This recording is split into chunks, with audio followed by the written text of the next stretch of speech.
Es un placer, estimados oyentes de la revista Radial, recibirlos una vez más. Hoy un programa especial porque los enfrentamientos entre los grupos armados palestinos en la Franja de Gaza e Israel han causado más de 100 muertos a esta altura y provocaron la movilización de la comunidad internacional para evitar una guerra a gran escala. Una sinagoga incendiada, vehículos calcinados y una agresividad creciente que se respira en las calles, y por ello vamos a intentar conocer quién está detrás de los disturbios, específicamente en Jerusalén. Vamos a hablar de la ciudad de Lod, por ejemplo, que fue símbolo de la cohabitación entre israelíes y palestinos, ciudadanos de Israel, pero en la última semana la convivencia estalló en pedazos. Saludo a quienes me acompañan hoy. Pastor Alberto Díaz, ¿cómo le va? Bueno, una bendición estar con ustedes. Bueno, es un gusto recibirte, Alberto. Saludamos a Ian Eises. Ian, ¿cómo estás? Bienvenido. Triste, sumamente triste por las calles en llamas. Sin dudas. En Israel, en Gaza. Saludamos a Walter Arbilli, allí a través de Skype. Walter, ¿cómo estás? Bienvenido. Yo bien, pero como dice Jan, uno a veces pensando y meditando sobre todas estas cosas, ¿no? Y bueno, y pensando en la pobre gente que está sufriendo en este tiempo, ¿no? Sin duda, sí, por eso el programa es específicamente, dedicado a esta temática. El saludo en la operación técnica a Robert Brasil, que les habla Victoria Pereira. Vamos a hablar entonces de la ciudad de Lod, ciudad de Israel, donde se vive un clima de guerra civil.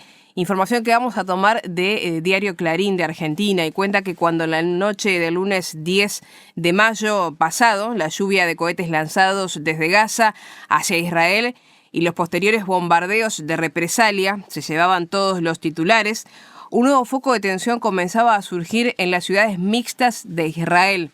Cientos de árabes israelíes salieron a las calles a reclamar lo mismo que pedían los cohetes de Gaza: el fin de la represión en Jerusalén Este ocupado, y en especial contra los disturbios en la mezquita de Al-Aqsa. Si bien los enfrentamientos en Jerusalén han aminorado desde entonces, las protestas no han parado de crecer, sobre todo en Lod, donde un manifestante árabe murió por disparos de un ciudadano judío que intentó evitar que la muchedumbre atacara vehículos y residencias en su calle.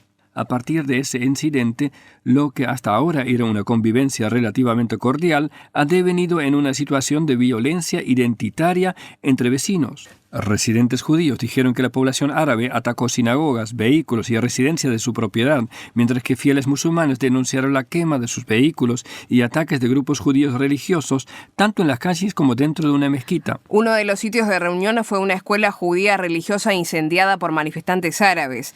Uno de los que se acercó fue Yedilla Harris, que tras la partida de los manifestantes acudió con baldes de agua para apagar las llamas. En plena noche, relata, y ante el sonido de alarmas antiaéreas que alertaban sobre el lanzamiento de cohetes de Gaza hacia la ciudad, optó por no llevar a su familia al refugio, dado que se encontraba en la planta baja y los exponía a posibles ataques de los manifestantes. Nunca me imaginé que mis vecinos intentarían lastimarme. Trabajamos juntos, los ayudo a cargar las compras. Esto es una locura, explicó a EFE. En la vereda de enfrente, literal y metafóricamente, su vecino palestino Rim al-Dagmi los mira con desconfianza mientras se acerca a tirar la basura al contenedor de la manzana. Nos quisieron linchar. Le preguntaban a la gente en la calle si eran árabes o judíos, y si eran árabes les pegaban, mientras la policía simplemente miraba. Denuncia sobre lo que los residentes judíos describen como una reacción defensiva contra la violencia de las protestas árabes y la inacción de las fuerzas de seguridad. Solo queremos que nos dejen tranquilos, que se acabe el racismo, explica al-Dagmi. Y opina que la actual ola de manifestaciones se debe a que los judíos quieren quedarse con Jerusalén, con Lod y otras ciudades mixtas. Quieren que sea todo solo de ellos, concluye. Hablamos entonces en esta oportunidad, Alberto, de estos enfrentamientos entre los grupos armados palestinos en la Franja de Gaza e Israel, que hasta altura han causado más de 100 muertos, lamentablemente. Seguramente el número va a ir en aumento, esperemos que no sea demasiado. Rápidamente, Dian, para ser bien específicos, ¿en qué situación está la Franja de Gaza, digamos, políticamente, socialmente, para explicar qué es la Franja de Gaza? Sí, la Franja de Gaza es una franja costera en el sur de Israel contra la frontera con Egipto. Ahí en un territorio muy pequeño viven más o menos 2 millones de palestinos. Este territorio fue entregado a los palestinos en el 2005, cuando Ariel Sharon decidió retirarse de la Franja de Gaza. En ese momento la autoridad palestina no supo llenar el vacío que se creó después de la ausencia de Israel en esta zona. y la organización terrorista Hamas llenó este vacío, claro, y ahora es el gobierno de esta franja. Y desde aquel entonces han intentado de atacar a Israel con cohetes desde la franja de Gaza. Vamos a hablar entonces, Alberto, de una zona donde hay, como vos lo vas a mencionar, muchas víctimas civiles, lamentablemente, por estas horas, ¿no? ¿Y por qué es la pregunta? Sí, y creo que lo mejor que podemos hacer para entender este conflicto, porque yo creo que los conflictos no deben ser explicados, no deberían ocurrir, pero para más o menos tener una idea, y especialmente nos vamos a dirigir hacia la Biblia, en nuestra opinión, primero tenemos que entender esto. Israel no tiene un conflicto con los ocupantes, tanto de la franja de Gaza. Israel tiene conflictos con Hamas y Hezbollah y Yihad Islámica, que son organizaciones cuyo razón de ser es u objetivo, por así decirlo, ha sido, porque está constituido en su fundación, la destrucción del Estado de Israel. Así que Israel tiene un conflicto con estas organizaciones, no con la población civil, que están dentro de o rodeando estas organizaciones. La Biblia, que es la palabra de Dios, declara en Romanos, capítulo 9, capítulo 10 u 11, que Dios tiene planes para el futuro de Israel.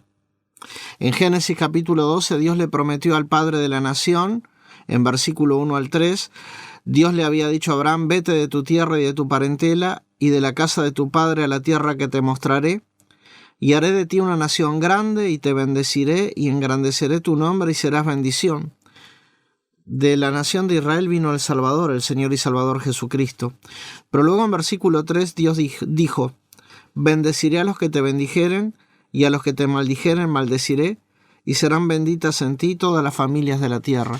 Eso quiere decir que si alguien odia a Israel, está bajo una maldición.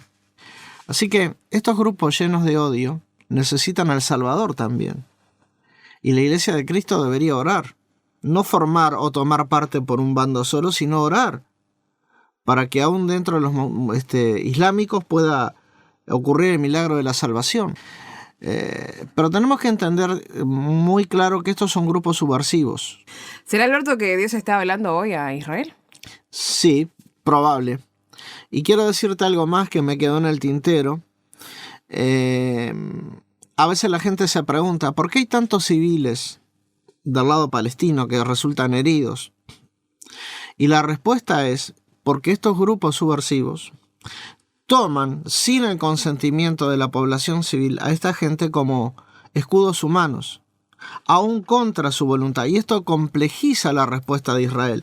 Por eso también deberíamos orar para que Israel sea efectivamente quirúrgico, sin daños colaterales hacia la población civil, pero muy efectivos hacia estos enemigos que quieren destruir el Estado de Israel.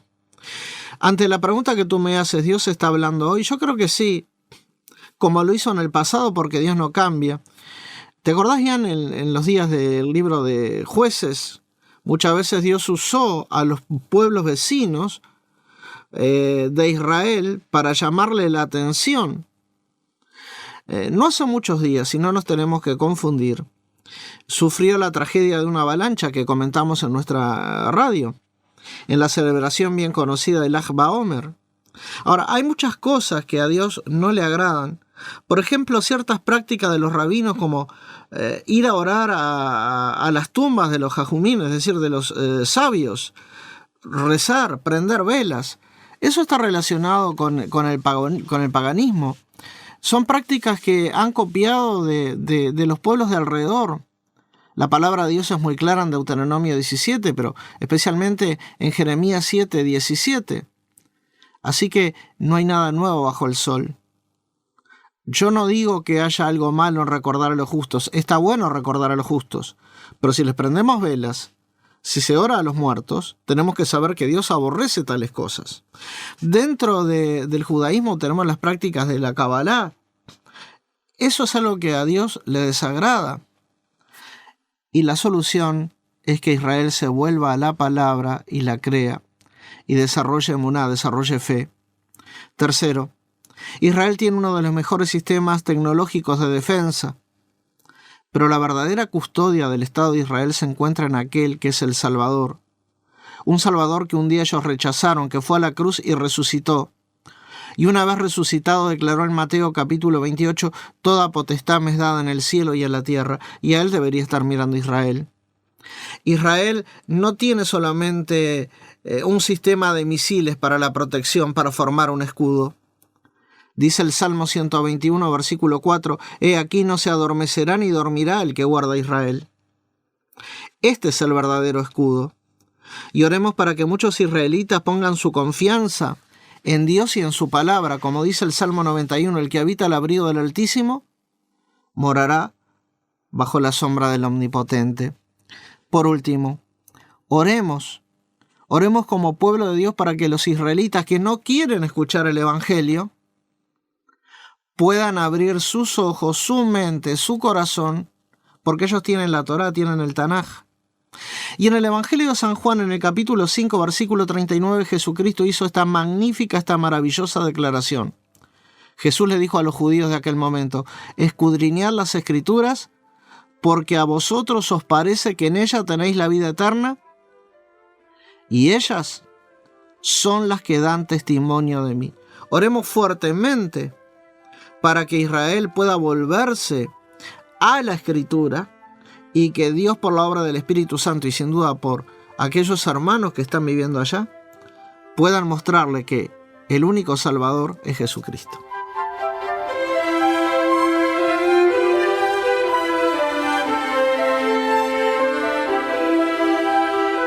Seguimos adelante en la revista radial. Nos vamos a preguntar acerca de, si esto es posible, ¿no? ¿Quién está detrás de los disturbios en Jerusalén? Un tema sumamente complejo, pero lo vamos a analizar a partir de un artículo de Aurora Israel que señala que si los eventos en Jerusalén Oriental dependieran de sus habitantes, intentarían contener la violencia en torno al monte del templo, pero no está solo en sus manos. Muchos cocineros revuelven la olla, dice el artículo. ¿Qué está pasando realmente? ¿Pueden los eventos en el monte del templo conducir a una nueva intifada, como los eventos en el monte que se dijo desencadenaron la intifada de Al-Aqsa en 2000 o una escalada regional en otros lugares? ¿Quiénes son los actores más activos en este tema?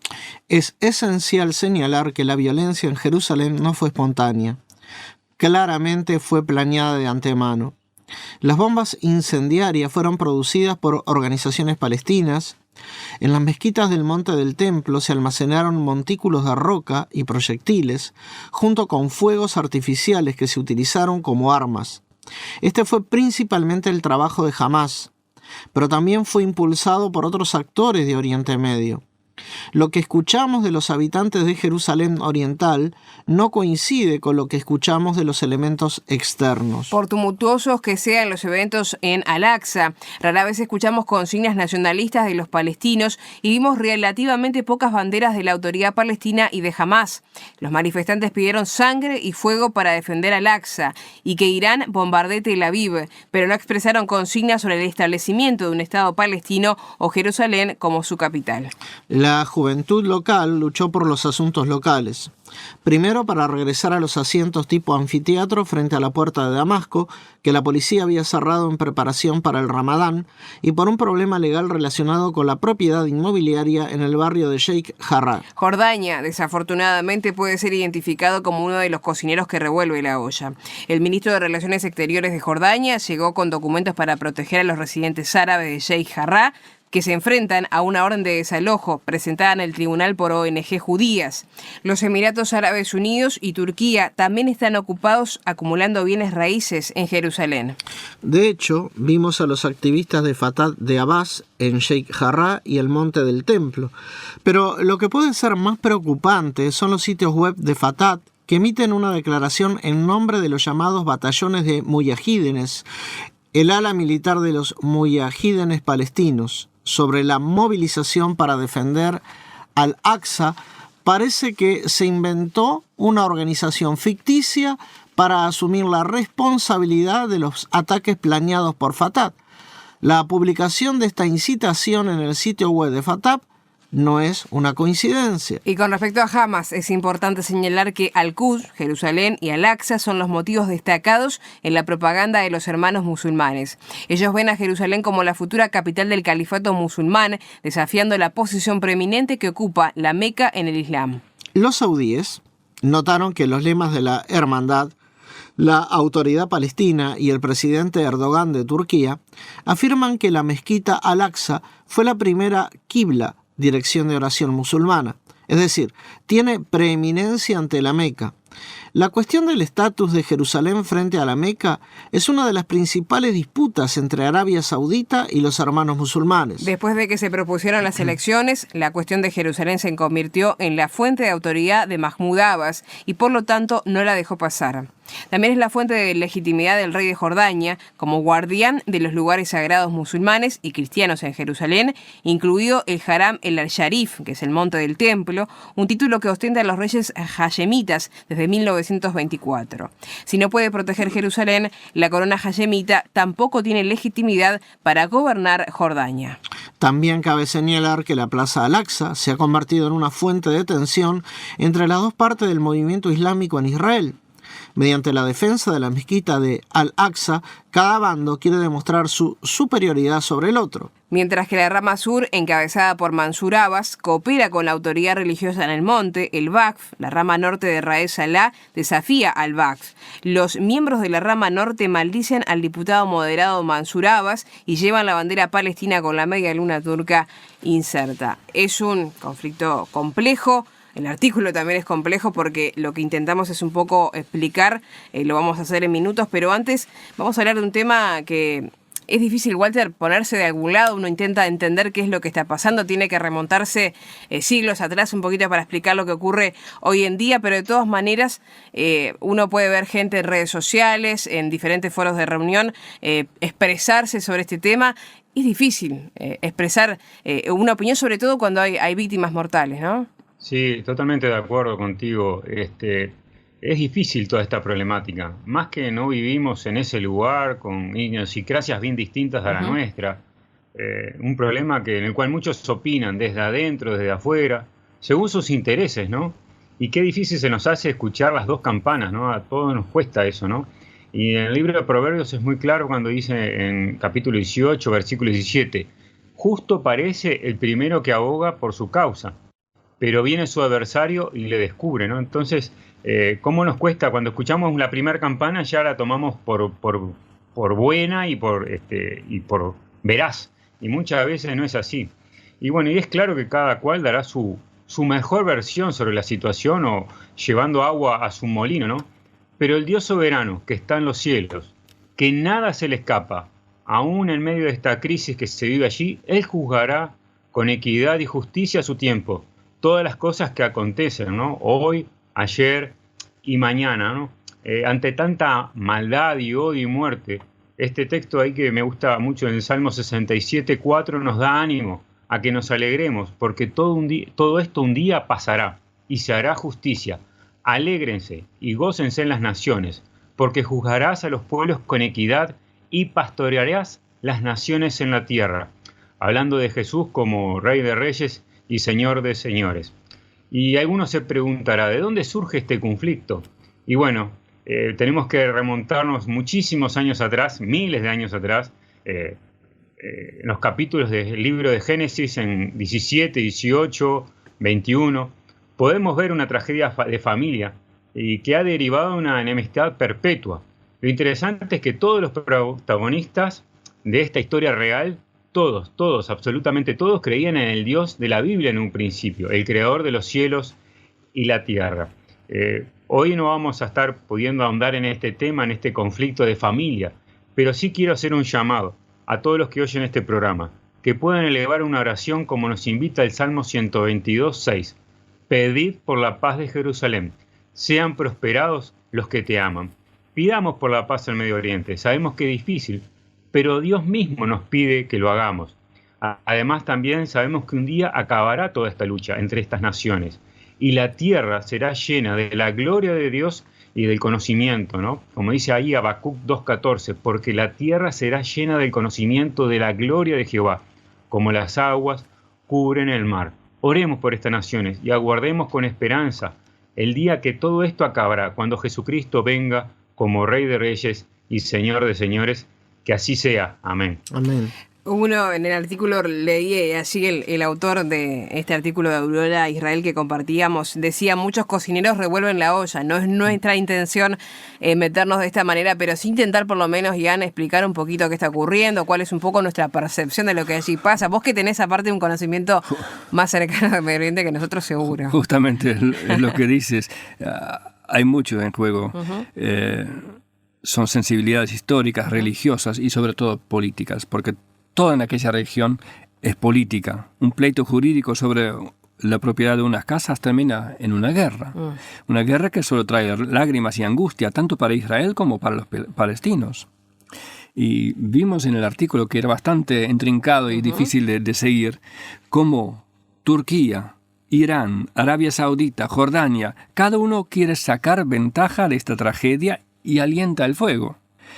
Y al mismo tiempo hay una competencia entre el movimiento Hamas y la autoridad palestina. Cada quien quiere mostrar quién de los dos es el defensor más valiente de la causa palestina. Hay tantas cucharas que revuelven la olla, como leímos, y ahora me están pidiendo que yo también dé mi opinión, otra cuchara más. Para empezar, vemos que hay unas organizaciones terroristas como Hamas, Yihad Islámica y alguna más, que tienen como meta escrita la eliminación del Estado de Israel y del pueblo judío. Hamas en poco tiempo ha disparado 2.000 cohetes hacia centros poblados israelíes, sembrando terror. Y lo que algunos quizás no saben es que una cuarta parte de estos cohetes eran defectuosos y cayeron sobre territorio palestino, causando muerte y destrucción entre la propia población. Pero aparentemente aún esto les sirve, porque las muertes palestinas son utilizadas cínicamente para mostrar cuán vil es Israel. Para Israel es imposible parar estos ataques definitivamente sin entrar a la Franja de Gaza e ir casa por casa, escuela por escuela, mezquita por mezquita, buscando los depósitos de armas. Algunos dirían lo único que deben hacer es retirarse de los territorios palestinos. Pero como conté al principio, ya en el 2005 Israel se retiró de la Franja de Gaza y desde entonces la Franja de Gaza se convirtió en un nido de terroristas. Quizás dirán, pero tendría que haber entregado todo de una, no solo Gaza. Bueno, eso es muy fácil decirlo tirado en una playa en Acapulco o desde un escritorio en Washington o en Bruselas, pero para hacer una concesión tan arriesgada se necesita confianza. Y confianza es algo que se construye. Y lo que en este momento falta en todos lados. Y realmente duele ver que la desconfianza se ha tornado en odio. Estremece ver grupos jóvenes judíos linchando a sus compatriotas árabes. Vecinos contra vecinos. Jóvenes árabes atacando a sus vecinos judíos. Ver la justificación del antisemitismo crecer en todo el mundo. Leí hoy de una estrella de cine de fama internacional que alababa a Hitler y a los nazis. Realmente tenemos que ver con otros ojos toda esta situación. Como cristianos, amamos al pueblo de Israel, no porque son los buenos de la película, sino porque Dios los ama. En Deuteronomio 7, versículo 7, leemos: no por ser vosotros más que todos los pueblos os ha querido Jehová, y os ha escogido, pues vosotros erais el más insignificante de todos los pueblos, sino por cuanto Jehová os amó, y quiso guardar el juramento que juró a vuestros padres. Nosotros amamos a Israel y estamos convencidos que todo lo que Dios ha prometido a este pueblo se cumplirá, aunque el mundo entero se resista a ello.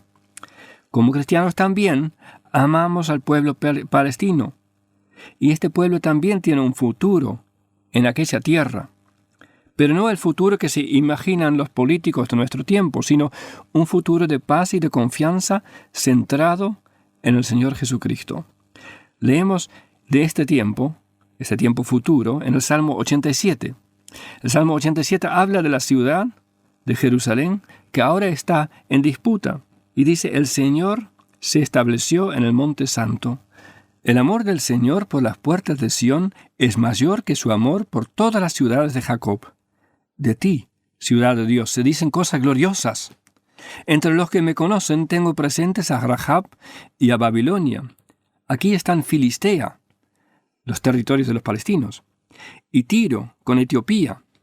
Este nació allí. De Sión se dirá, este y aquel nacieron en ella. El Altísimo mismo la establecerá. Al inscribir a los pueblos el Señor anotará, este nació allá. Tanto el judío como el palestino va a estar arraigada en esa ciudad. Van a tener sus raíces allí. Este nació allá. No porque físicamente nacieron allí, sino porque están entre los que me conocen, dice unos versículos anteriores. Esta es la clave. Esta paz futura es posible ya ahora también para aquellos que conocen al Señor Jesucristo. Hay en Israel congregaciones cristianas donde hoy día palestinos y judíos alaban juntos al Señor.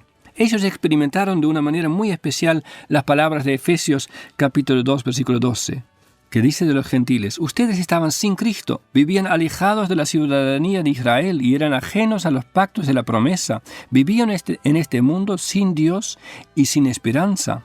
Pero ahora, en Cristo Jesús, ustedes que en otro tiempo estaban lejos, han sido acercados por la sangre de Cristo, porque Él es nuestra paz. De dos pueblos hizo uno solo, al derribar la pared intermedia de separación y al abolir en su propio cuerpo las enemistades. Y por eso, como cristianos, no tenemos otro mensaje que el del Señor Jesucristo, el príncipe de paz. Pendientes entonces de lo que pasa entre israelíes y palestinos, orando seguramente por todo eso. Les agradecemos la sintonía como siempre y les agradezco especialmente a Alberto, a Ian y a Walter por los comentarios y reflexiones en este programa. Se pueden comunicar con nosotros, nos pueden buscar a través de Facebook en Llamada Medianoche Uruguay, allí nos identifican por el logotipo en verde.